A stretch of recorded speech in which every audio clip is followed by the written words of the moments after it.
Bom dia! Bom dia, pessoal! Bom dia!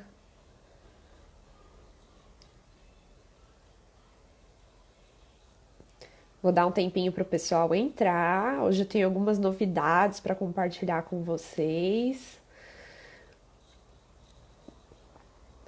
Vamos lá!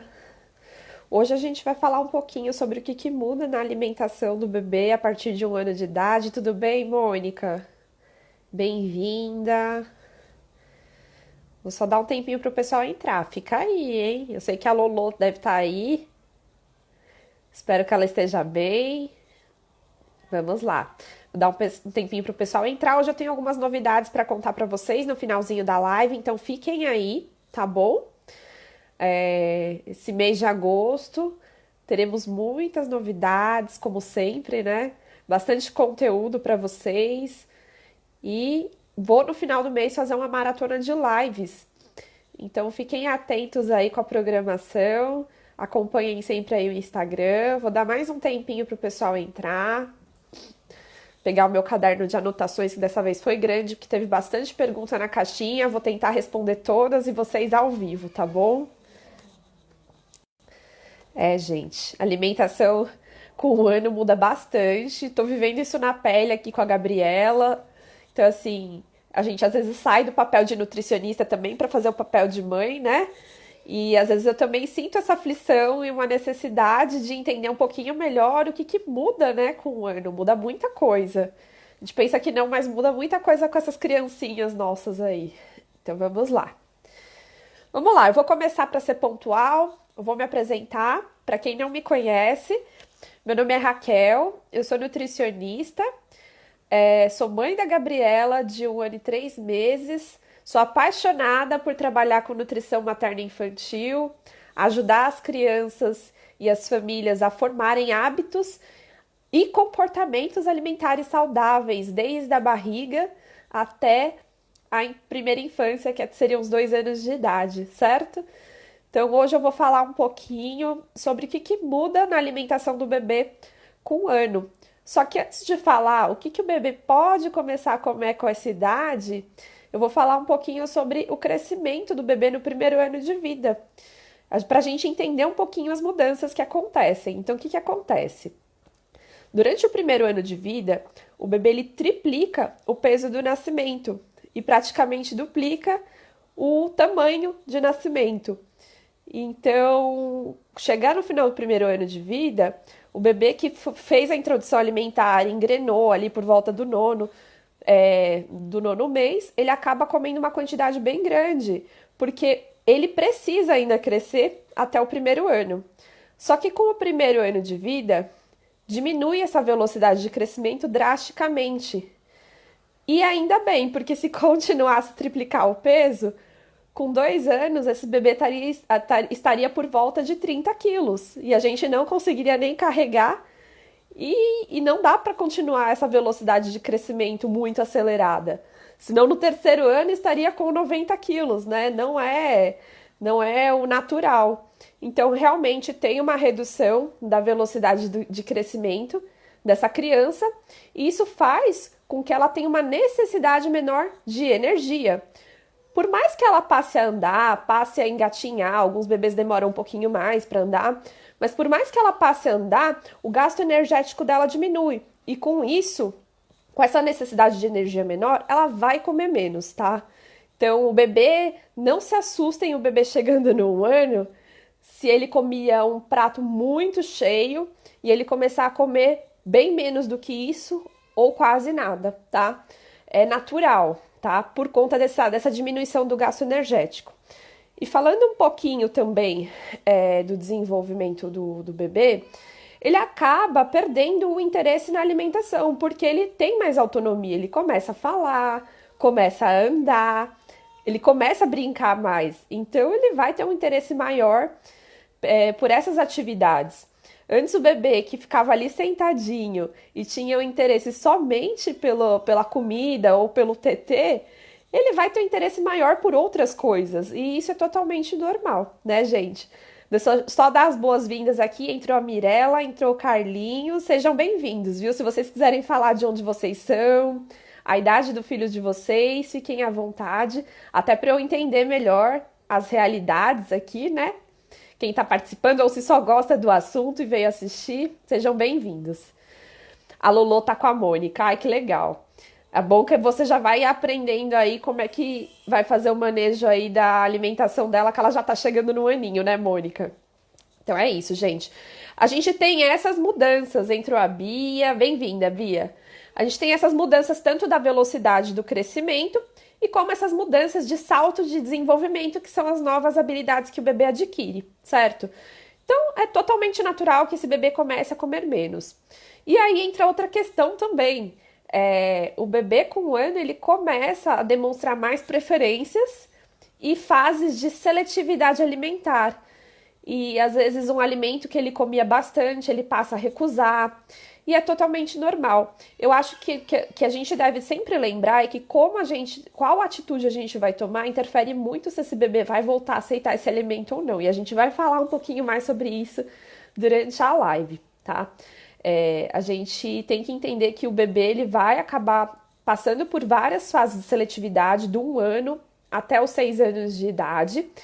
E a gente tem algumas técnicas que a gente pode utilizar, sempre ofertando e variando os alimentos. Então, não é porque o bebê recusa, por exemplo, couve, que eu vou deixar de dar a couve para ele. Eu sempre vou oferecer. É claro que de forma respeitosa, tá? Sem forçar esse alimento, variando com outros alimentos. Não precisa oferecer couve todos os dias, né? E a gente vai entender também que o bebê ele vai ter a preferência dele. Às vezes, realmente, a gente pode ofertar várias vezes a couve, ele até vai aceitar algumas vezes, mas às vezes é preferência alimentar, como a gente também tem. Às vezes a gente come, só que a diferença da criança, do bebê e do adulto é que a gente sabe verbalizar que a gente não gosta, mas a gente até come, porque a gente sabe da importância. O bebê ele ainda não distingue muito essa importância desse alimento para ele. Então, muitas vezes ele vai acabar não comendo, tá?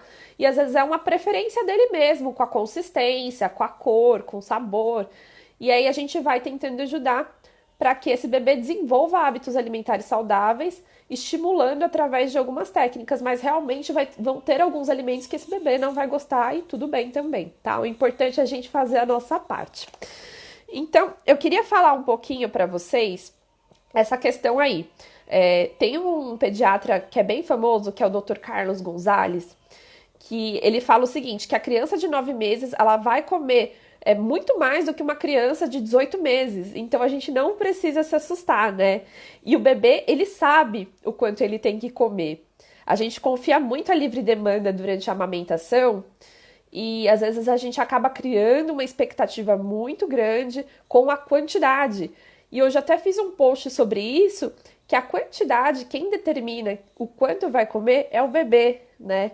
Porque, às vezes, até um bebê de mesma idade ele tem uma variação de gasto de energia diferente. Então, tem bebês que comem mais e tem bebês que têm a mesma faixa etária que comem menos. Qual que tá certo? Os dois.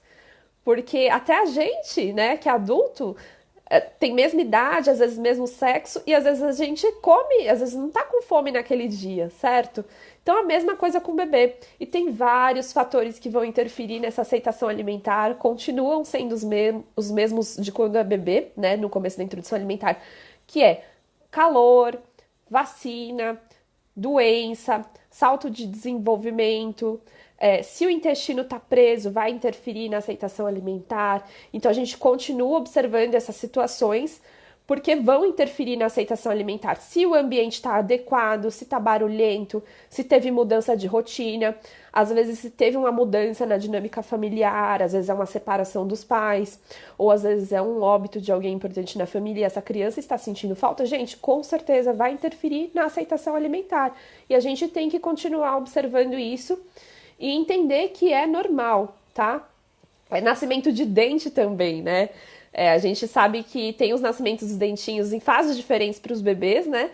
Mas por volta do 1º ano, o bebê deve estar por volta de 8 a 12 dentes. alguns menos, outros mais, mas a gente também sabe que vai continuar nascendo dentinho e vai continuar interferindo também na aceitação alimentar. Então a gente tem que ter um pouco de empatia e entender porque esse bebê ele não sabe verbalizar o que está acontecendo com ele, certo? O Carlinhos comentou aqui que ele tem uma filha de 6 anos. É muito boa todas as fases do bebê e criança, ele acompanhou todas as fases. Que bom, Carlinhos, parabéns, viu? É muito importante a gente participar. Entrou a Jups, vamos lá, muito bem-vindos, tá? Então vamos falar um pouquinho aqui. Existe uma divisão de responsabilidades, tá?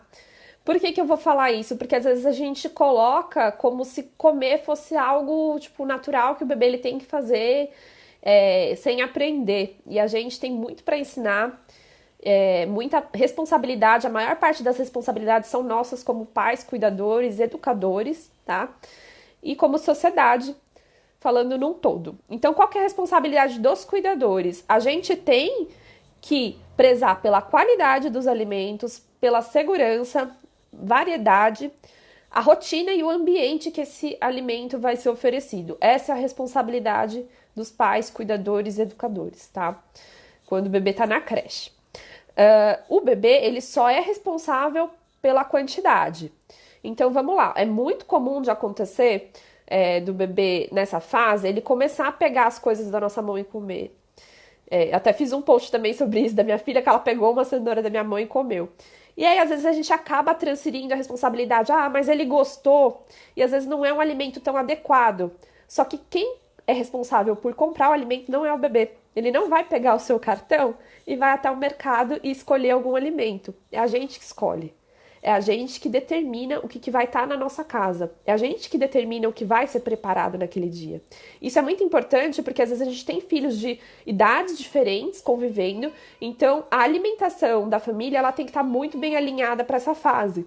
Porque o bebê ele vai começar a perceber que ele está inserido dentro de uma família e que às vezes a comida dele é diferente. Então, essa é a importância que a comida do bebê seja igual sempre à da família. A gente tem que tratar o bebê de forma inclusiva e não excluí-lo da alimentação da família. Então, se ele vê que o irmão dele tá lá comendo uma batatinha frita, ele vai querer também. E é super normal. E a gente não pode falar isso é seu e isso não é seu. Para ele não entende esse conceito ainda. Então, por isso que é muito importante a gente assumir essa responsabilidade da alimentação saudável e não transferir essa responsabilidade para o bebê. Ah, mas ele gosta, mas se ele não comer isso, ele não vai comer mais nada, ele vai. Depende muito mais da gente do que do bebê. A gente que expõe essa oferta de alimentos adequados ou inadequados, tá bom? Então, responsabilidade é nossa, tá? Como pais e cuidadores. A gente tem que também ter o cuidado de preparar. Bom dia, Amanda. Bom dia, Camila. A gente também tem que ter o cuidado de preparar o ambiente que esse bebê vai comer. Então, tem bebês que agora na quarentena a gente acaba observando que, por conta de sobrecarga dos pais mesmo, home office, acaba colocando muito tempo de tela. Gente, assim, eu não sou ninguém para julgar, né? Claro. Mas a gente tem que preparar pelo menos para esse momento da refeição, para que o bebê entenda que ele vai comer e que não vai ter a tela nesse momento. Muitos pais vão falar, nossa, mas ele só come se tiver a tela. A gente acaba distraindo o bebê dessa refeição. E é muito importante que a gente compreenda isso. É responsabilidade nossa fazer essa preparação do ambiente. Como é que a gente pode fazer isso? Desliga a tela, fala assim, olha, agora é hora de comer. Leva o bebê para a cozinha. Fala, nossa, olha o cheiro dessa comida. Tira a tampa da panela, deixa ele sentir o cheiro do alimento. Deixa ele pegar o alimento, para ele entender que aquele momento não é mais de ver o desenho. Não é mais o momento de brincar, é o momento de comer. É o momento da família. Então, a gente prepara o ambiente. Sem barulho, de preferência que o bebê esteja à mesa. A gente sabe que tem alguns apartamentos e casas que não permitem espaço para uma mesa, mas de repente um suporte para prato. Puxa o cadeirão para frente, todos juntos, tá? É muito importante também, alguns pais acabam comprando aquela mesinha mais baixa para a criança sentar separado da família. E isso acaba sendo exclusivo, porque o bebê ele não está participando, ele não está vendo os pais, ele não está vendo os irmãos, ele não está contextualizando o que está acontecendo, ele não está participando. E ele não tem que ser excluído desse momento, ele tem que ser incluído, porque o bebê, ele passa a comer o alimento da família, né? A partir do momento que ele vê a família. Então é muito difícil você ensinar o uso de talheres para uma criança que ela está sentada numa altura diferente da sua. Então depende muito da gente essa questão. Outra coisa é evitar distrações que às vezes acabam sendo do cotidiano. Não sei quem tem animais em casa, eu já tive, mas acaba distraindo muito quando você tem um cachorro no mesmo ambiente da família, porque o bebê vai querer brincar, né, gente? O bichinho faz parte ali do dia a dia da família, né? Então a gente, nesse momento, tira o cachorro, até porque ele vai querer dar comida pro cachorro, e é super normal, né? A gente sabe que o bebê também gosta de participar ali dando, até dar comida para os pais também. Então a gente participa dessa forma. Então tem todos esses cuidados que a gente tem que ter de preparar. Sempre continuar a mesma coisa da introdução alimentar. Olha a fralda antes, se precisa trocar. Se esse bebê tá com muito sono, se ele não mamou, ele não vai ter uma boa aceitação também. Então a gente tem que ter esse carinho, esse cuidado, não deixar o bebê com muita fome, nem com muito sono antes de comer, tá? Porque senão também vai reduzir a aceitação. Feito esse checklist aí, essa conferência desses tópicos, a gente parte para a alimentação em si. Então, o que muda com a alimentação a partir de 1 ano? Com 1 ano, o bebê ele já tem que estar na consistência da família. Essa evolução da consistência, gente, é muito importante. Eu sei que muitos pais têm medo de engasgo, né? Mas, assim, vamos lá. O bebê, quando ele tá na introdução alimentar, ele não tem dentes, mas ele tem uma gengiva bem durinha que ajuda a amassar os alimentos. Então, a gente tem que evoluir a consistência, porque se o bebê chegar com 1 ano e a consistência não tiver evoluída, pode gerar dificuldades alimentares e depois vai ter que fazer um acompanhamento com uma equipe mínima aí de um pediatra, uma fono e uma nutricionista, porque esse bebê ele vai ter dificuldades para introduzir consistências diferentes, alimentos diferentes, muitas vezes fazendo ânsia, fazendo engasgo mesmo, e aí vai precisar acompanhar, tá? Então a gente precisa ter essa consciência que vai ter que evoluir a consistência até 1 ano. Então, com 1 ano, a única coisa que ainda vai estar assim mais desfiadinha, mais moída, bem picadinha, com molho ou com algum legume que solte mais água, são as carnes, tá? Mas do mais, os alimentos, o feijão, o arroz, o macarrão, os legumes, tem que já estar na consistência da família. Essa é a primeira mudança que a gente tem com 1 ano, tá? Segunda mudança, a partir de 1 ano, o bebê ele já pode tomar suco natural. Significa que eu vou dar suco natural toda hora? Não, tá? Isso a gente tem que ter muita consciência. Porque o que acontece? O suco, apesar dele ser natural, ele contém açúcar, por mais que seja de boa qualidade, que é a frutose. Sem a frutose ela altera a produção da insulina, fazendo pico. Então não é interessante a gente oferecer toda hora. A Organização Mundial de Saúde ela recomenda de 120 a 170 ml de suco por dia. Mas isso oferecido fracionado no almoço e no jantar, às vezes pode acontecer algumas dificuldades. Quais são elas? O suco, apesar, como eu falei, de ser sempre natural, ele é mais doce e aí pode dificultar a ingestão de água, que sempre é o mais importante, gente. A água é importante. E os bebês, eles têm muita dificuldade de aceitar a água. Então, às vezes, a gente acaba inserindo ali um suco e isso vai gerar uma dificuldade com a ingestão de água e às vezes a gente nem identifica o porquê que é. E como eu falei, o bebê com 1 ano, ele vai entrar numa fase de seletividade alimentar. Então, vamos lá. Pensamento assim nosso. Tá lá o almoço, eu não como. E eu sei que depois vem o suco. O que eu vou fazer? Eu não vou comer, porque eu sei já automaticamente, os bebês, eles aprendem por observação. Eles são ótimos nisso. Ele vai automaticamente, olha, ontem ela me ofereceu suco, será que hoje tem de novo? Então eu não vou comer. Aí vem o suco. Aí a criança deixa de fazer essa refeição principal. Então é importante que a gente deixe esse suco para exceções, tá? Poder pode, mas não precisa, tá? Então, essa responsabilidade é nossa, a gente precisa entender a importância disso. O suco, ele também, por não ter fibras, ele perde a fibra na hora de fazer, acaba não ajudando, trazendo o benefício da fruta, que é regular o intestino, perde muitas vitaminas e minerais, principalmente aquelas que são mais sensíveis a fracionamento, ao corte da fruta, né? Como a vitamina C, acaba perdendo isso. E a fruta é muito mais prática, porque você não tem que usar tantos utensílios como o espremedor ali de suco, o liquidificador. Não precisa lavar depois. A fruta você só pica e oferta para a criança, tá? É muito mais prático. Então tem esses poréns aí do suco. Então pode suco? Pode, mas não precisa, tá? Então, aí, essa é a questão. O que pode, a partir também de um ano, são os leites e derivados. O novo guia alimentar, que saiu agora em 2019 do Ministério da Saúde, ele fala que em pequenas quantidades pode leite e derivados em preparações a partir dos 6 meses. E para bebês que estão em uso de fórmula, conversando sempre com o profissional de saúde que acompanha, pode ser feita a troca para o leite de vaca integral. E, gente, sempre assim, conversando muito com o profissional de saúde, porque a minha opinião é que deve manter a fórmula até os 12 meses, mas tem essa possibilidade pensando que a gente tem várias classes econômicas aqui no Brasil, então as orientações do Ministério da Saúde, elas são mais abrangentes e mais flexíveis, pensando que a gente tem essa questão de ser bem diferente as realidades que a gente tem no país. Então, acaba sendo vantajoso, de repente, para uma família que não tem tanta condição econômica de bancar uma fórmula, trocar esse leite por leite de vaca a partir dos 9 meses, tá? Mas sempre conversando com o profissional de saúde que acompanha. A Sociedade Brasileira de Pediatria já tem uma opinião diferente, que o leite de vaca só deve ser mesmo inserido na alimentação a partir dos 12 meses, tá? E aí, realmente, é a decisão da família e conversando com o profissional de saúde. Que muda também? Lanches, né? A partir de um ano, o bebê ele não precisa mais só receber a fruta. Ele pode receber, junto com a fruta, um alimento do grupo dos carboidratos, que pode ser um cereal ou pode ser uma raiz, um tubérculo. Que alimentos são esses? Por exemplo, milho, mandioca, mandioquinha, inhame. Pode ser pão, Raquel? Pode. Só que o pão, ele é um alimento processado.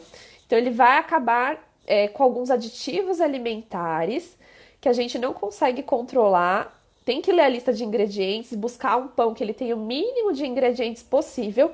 E, de preferência, se tiver tempo, fazer em casa, tá? Fazer pão caseiro, porque aí você sabe quais ingredientes estão indo nesse alimento. Essa é a composição do lanche, então a partir de agora o bebê ele já pode receber a fruta e mais um alimento desse grupo dos carboidratos. O novo guia ele não fala da inserção do leite e dos derivados nesses lanches ou das gorduras, mas acredito que dentro de uma dieta equilibrada, ou de ovos também, mas dentro de uma dieta equilibrada pode ser oferecido, mas não todo dia. Por quê? O leite materno ou a fórmula ou o leite para quem estiver oferecendo, que foi por fórmula até um ano, ele continua sendo o principal alimento para o bebê até 2 anos, no caso do leite materno, tá?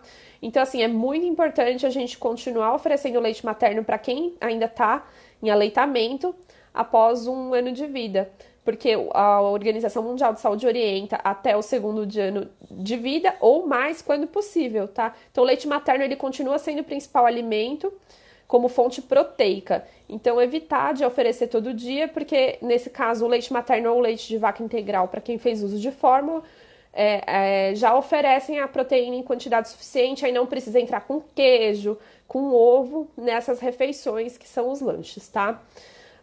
Vamos lá. Deixa eu ver o que mais tem aqui.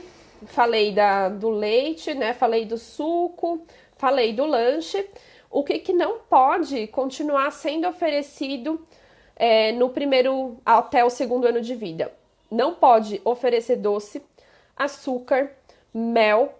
O mel, apesar de ser natural, ele tem um risco de ter o botulismo e a criança ainda não tem defesa, então não pode ser oferecido apesar de ser natural. E ele também contém substâncias do açúcar, então não pode ser oferecido até 2 anos de vida. Ultraprocessados, que são os alimentos mais industrializados, e pipoca, tá, gente? Pipoca é um risco muito grande de engasgo. A orientação aqui no Brasil a partir de 2 anos, mas existem orientações em outros países que são a partir de 4 anos por conta do índice de engasgo que tem com pipoca, tá? Então, assim, a gente sempre fala que é a decisão da família, mas é um alimento que às vezes a gente come em pé, sem atenção, ou às vezes com a criança correndo no meio de uma festa, e isso aumenta muito o risco de engasgo. Então, pipoca ainda não pode ser oferecido no 1º ano de vida, depois dos 2 anos, com muita consciência, sabedoria do que está sendo feito, tá? E esses alimentos, eles são importantes de ser evitados, por quê?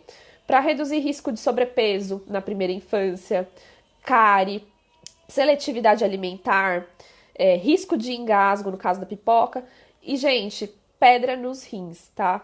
A gente esquece que muitos bebês que estão aí nessa fase da introdução alimentar já receberam algum ultraprocessado. É enorme o número de crianças que já recebeu o número, ultraprocessados nos primeiros meses da introdução alimentar. Passa a poder usar sal, né? Então, assim, a gente diminuir esse excesso de sódio da dieta é muito importante para que essa criança não tenha. Principalmente em casos de meninas que têm infecção urinária de repetição, a alimentação ela tem que ser aliada nessa hora, tá? Então, a gente tem que prestar atenção bastante nisso, evitar ao máximo. A gente não precisa dar ultraprocessado para a criança. Eu sei que às vezes uma vez ou outra acaba acontecendo, até pela correria do dia a dia. Mas é muito importante que a gente não ofereça até os 2 anos, tá? Eu vou falar um pouquinho também do sal, tá? É um assunto polêmico. A gente tem dois órgãos de saúde com orientações diferentes, que no caso a Sociedade Brasileira de Pediatria, ela indica para não dar sal até 1 ano, ou seja, com 1 ano já agora poderia. Mas o Ministério da Saúde diz que desde que em pequenas quantidades o sal pode sim ser oferecido desde o início da introdução alimentar, lá nos 6 meses. Pode? É aquela história, pode, mas não precisa, tá? Por que isso? Porque ele fala a quantidade mínima, só que o que é quantidade mínima para mim pode não ser a quantidade mínima para sua família, que pode não ser a mesma de outra família. O guia ele ainda fala que 1 quilo de sal para uma família de 4 pessoas que faz a refeição diariamente em casa tem que durar no mínimo 2 meses e meio. E aí, como é que tá o consumo de sal na casa de vocês? Conta aí um pouquinho para mim.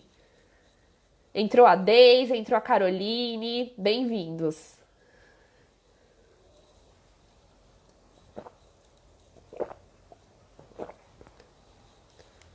Vocês sabem quanto dura 1 quilo de sal na casa de vocês? Aqui dura pouco porque a gente sempre derruba o sal no chão. E a gente usa só em carnes praticamente. A Daisy quase não usa, né, Daisy? A gente também aqui só usa mais para carnes e dependendo da carne, do tempero que a gente usar, a gente acaba nem utilizando. Mas é carne e ovo. No resto a gente não usa nada de sal. Dura quanto, Mônica? Dura muito tempo, né, gente? Aqui também dura. 3 meses. 3 meses tá ótimo. Vocês são em três aí, né, Mônica? É isso aí, gente. Porque assim, a gente acaba perdendo a mão. A Amanda também quase não usa. A Amanda é fit, né, gente? Não tem como usar, né? A gente acaba perdendo a mão. Então é muito importante a gente saber que tem essas duas recomendações, mas aí vai da sabedoria e da consciência da família, tá? De sempre preferir temperos naturais, porque o sal ele tá relacionado com pressão alta, com desenvolvimento de câncer, então é muito importante a gente ter essa consciência que pode, mas não precisa, não precisa, tá? Lógico também que a gente também tem que ser flexível e não ser radical, porque às vezes é uma comida que realmente foi pouquinho sal. Eu até coloquei uma receita que foi uma dúvida né, desses dias, que tava lá sal a partir de 6 meses. Aí ela falou assim, mas pode? Eu falei, pode, porque eram 2 quilos de carne na preparação e era só uma pitada de sal. Então a gente também não precisa ser radical a ponto de não oferecer uma comida que foi usado mais tempero natural, que era uma quantidade grande de comida e não dá para o bebê também, porque o Ministério da Saúde também visa muito isso, a inclusão do bebê e facilitar o preparo dessa comida. Então, a família que ela é bem orientada e que ela realmente usa pequenas quantidades de sal em questões pontuais, eu acho super válido, tá? A questão do iodo. Daisy, tem essa questão do iodo porque ele é muito importante, tá? Então, sempre ser sal iodado. Até perguntaram esse dia do sal rosa. O que acontece com o sal rosa?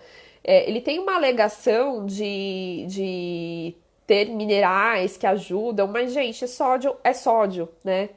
Não deixa de ter sódio por ser sal rosa. Ele tem esses outros minerais que são importantes, e só que ele não tem iodo. O iodo ele é importante, ele tem essa suplementação como medida de saúde pública. O sal ele tem que ser iodado, então não pode ser. Acho que o sal marinho não é iodado, se eu não me engano. Tem alguns que são, tem outros que não são. Então é importante a gente verificar, porque essa suplementação é uma medida de saúde pública para prevenção de questões da tireoide, tá? Então é importante que o sal seja iodado, tá? Vamos lá.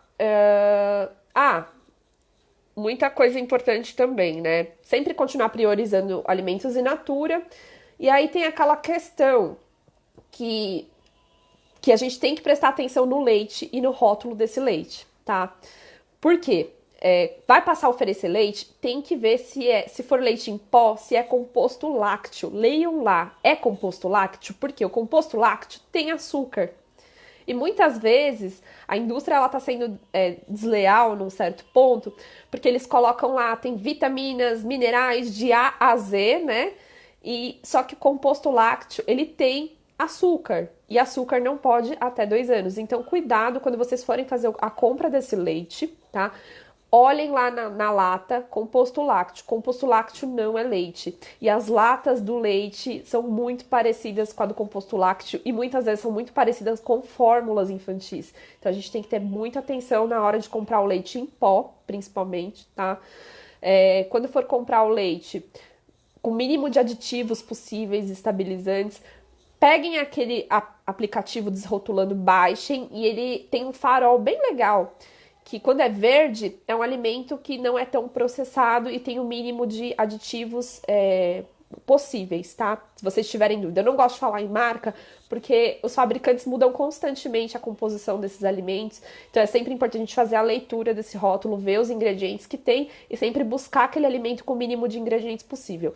E iogurte também, sempre só leite integral e fermento lácteo, tá? Evitar aqueles iogurtes com sabores, porque eles são ultraprocessados também e não é permitido até os 2 anos.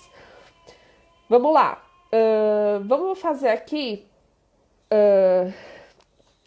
esse aplicativo é muito bom, viu, Amanda? Ele é muito legal. A gente tem que pensar também que eu vou começar a responder algumas perguntas que eu recebi. Que às vezes a gente fica se questionando muito por que o bebê não prova alguns alimentos novos. Mas vamos pensar assim também na nossa alimentação. A gente prova alimentos novos? Então a gente pode responder isso pra você, não precisa nem responder aqui, tá? Faz uma reflexão aí com você, eu vou fazer algumas perguntas. Você come os mesmos alimentos que o seu filho? Esse é um ponto, tá? Tem algum alimento que você não gosta e você deixou de oferecer para o seu filho durante a introdução alimentar? Qual é a expressão que você faz quando você come um alimento que você não gosta, mas você tá ali oferecendo pro seu filho? Por exemplo, um quiabo. Muita gente não gosta de quiabo. Mas você resolveu oferecer pro seu filho. Você faz uma careta? Qual é a atitude que você tem quando o seu filho recusa? Você fica bravo, fica frustrado, fica chateado. A gente tem que pensar muito nisso, tá? E quando foi a última vez que vocês experimentaram um alimento novo juntos? Como é que é o ambiente dessa refeição? Essas perguntas, essas reflexões, elas são extremamente importantes porque a gente cobra muito do bebê, mas a gente às vezes esquece que a gente é exemplo e o bebê ele aprende por observação. Então, muito do que o bebê tá fazendo é responsabilidade nossa. Como eu falei, a gente tem a divisão de responsabilidades, tá? Então é bem importante que a gente tenha essa atenção aí. Por que eu tô falando isso? Que uma das perguntas que foram feitas na caixinha era como fazer minha filha comer coisas novas. Ela come a mesma coisa todos os dias. Então, como eu falei, quem prepara a comida? Nós, pais cuidadores ou educadores quando estão na creche. A gente que oferece. Então, se ela come a mesma coisa todos os dias, é porque está sendo preparada a mesma coisa todos os dias. O bebê, ele não vai passar fome, tá? A gente segue a rotina alimentar, vai oferecendo os alimentos, tá? Então, assim, é importante a gente perceber isso. Muda os alimentos, muda a preparação. Não tá aceitando ovo? Vou lá, faço um omelete. Não preciso persistir nesse alimento todos os dias. Mas na próxima vez que eu for oferecer, não faço omelete, faço um ovo cozido. Ou então ofereço o ovo com um alimento que a criança gosta muito. Por exemplo, às vezes gosta de batata. Faz uma batata assada. Coloca do lado. Com certeza a criança ela vai se interessar mais. Envolva a criança dentro da rotina alimentar, tá? Isso é muito importante. Criança com 1 ano, ela já dá pra gente fazer várias atividades envolvendo ela no preparo. Seja a gente segurando uma colher de plástico, seja segurando um ingrediente. Dá pra incluir essa criança dentro da rotina. Às vezes a gente tem uma visão que a gente acaba excluindo os bebês e duvidando da capacidade deles. E esse dia, até no grupo de desafios, a gente fez uma atividade com bebês, a maior parte da faixa etária é de 1 ano. E a gente duvida muito. E eu acabei até fazendo aqui com a Gabriela em casa, que era pra ver se o alimento tá quente ou tá frio. A gente explica pra criança. A gente acha que o bebê de 1 ano não entende. Vocês acreditam que a Gabriela começou a soprar a comida quando eu falo que tá quente? Ela sopra. Então, às vezes a gente fica subestimando muito a capacidade deles de entendimento, mas eles aprendem por isso, por repetição, tá? Então é importante a gente fazer isso sempre, essas atividades que incluem o bebê. Então essa é uma forma de apresentar alimentos para eles, é deixar ele explorar os alimentos. Aí muita mãe também tem essa questão com sujeira, com ficar chateada que o bebê jogou a comida no chão, que o bebê cuspiu a comida. Olha, eu vou explicar uma coisa bem rapidinho aqui para vocês. Chama teoria de aprendizagem, que é do modelo do Piaget. O bebê de 0 a 2 anos, ele aprende, ele tem um estilo de aprendizagem que é sensório-motor. O que é isso? O bebê, ele entende o mundo através das ações, e das sensações e ações. Então, ele aprende por repetição. Então, quando ele está jogando o alimento, não é porque ele não gosta da comida ou não gosta de quem preparou a comida. É porque ele está aprendendo a ação e reação que quando ele joga, cai. Ele gosta do trajeto, ele gosta do barulho que faz, ele gosta de pegar, levantar e jogar. E é normal da criança, gente. Eles não fazem isso com brinquedo? É super normal, tá? Então, como eu falei, diminui a velocidade de crescimento e eles acabam levando a alimentação como uma brincadeira. E a gente tem que ter essa visão também que a alimentação pode ser divertida, né? É muito legal quando a gente relaxa um pouco e assume essa parte da diversão. Vocês têm alguma pergunta?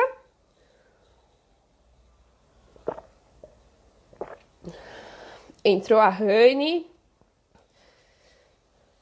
A Rani eu acho que é vovó, né? Que eu vejo ela aqui acompanhando às vezes.